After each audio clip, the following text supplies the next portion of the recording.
মার্জার অ্যাকুইজিশনের মতো একটা গুরুত্বপূর্ণ দায়িত্ব বিভিন্ন চাপের মধ্যেও কেন্দ্রীয় ব্যাংকের গভর্নর এগিয়ে নিচ্ছেন। আমি মনে করি যে এটি যদি সাকসেসফুল হয় তাহলে আরো অনেক দুর্বল ব্যাংক এগুলো মার্জ করার প্রয়োজন আছে। আমি তো মনে করি যে আরো অনেক ব্যাংক বন্ধ করারও সুযোগ আছে। নতুন সরকারকে বরঞ্চ একটা অনুরোধ করব, ভঙ্গুর অর্থনীতিতে যদি আর না যেতে হয় তাহলে অন্তত তারা যাতে আর নতুন কোনো ব্যাংক না দেন, তারা যাতে নতুন কোনো পাওয়ার প্ল্যান্ট, ফসিল ফুয়েল পাওয়ার প্ল্যান্টের দিকে তারা যাতে আর না যান। এই দুই খাত পূর্ববর্তী সরকারের সময় আমাদের ব্যাংকিং খাতকে এবং এই প্রতিষ্ঠানগুলোকে একেবারে দুর্বল সঙ্গীন করে দিয়েছে, যেটা সামষ্টিক অর্থনীতিতে দুর্বলতা। আমরা একটা অনুরোধ করতে পারি নতুন সরকারকে যে নতুন সরকার যেন কিছু কিছু পদে যারা রয়েছেন তাদেরকে যাতে একই পদে শপথে রাখেন।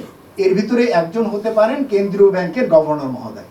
অন্তত তিনি যে উদ্দেশ্য নিয়ে যে সংস্কার কাজগুলো করছেন এটা যাতে নতুন সরকার তার রাজনৈতিক বিবেচনা এখানে যাতে কোনো পরিবর্তন না আনেন সেটা অনুরোধ করি।